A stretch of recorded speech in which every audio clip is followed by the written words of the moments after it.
Je connais une entité lointaine à la face de feu et au cœur froid. Elle est morte et recouverte de poussière, et pourtant, elle continue à faire son théâtre, telle une dramaturge hautaine, recluse dans ses hauteurs. Je lui parle, et elle me répond de sa superbe indifférence, insensible aux mots d'amour que je lui adresse dès le crépuscule. Je consacre des nuits entières à l'admirer.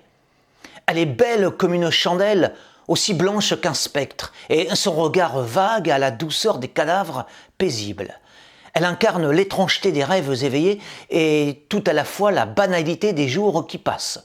L'éclat de son visage peut aussi bien refléter l'ennui des heures vides que l'or des instants précieux, tout dépend de la manière que l'on a de la percevoir. Cette chose vaste et magistrale est en même temps commune aux humains, et même devenu invisible pour eux, à force de tourner en rond dans son royaume sans jamais varier.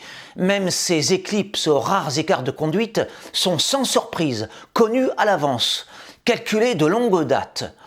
Bref, terne ou brillante selon les uns et les autres, à mes yeux, elle compte plus que tous les diamants de la terre. Cette compagne idéale de mes insomnies, vous l'avez reconnue, car il n'y en a qu'une, c'est bien elle, oui.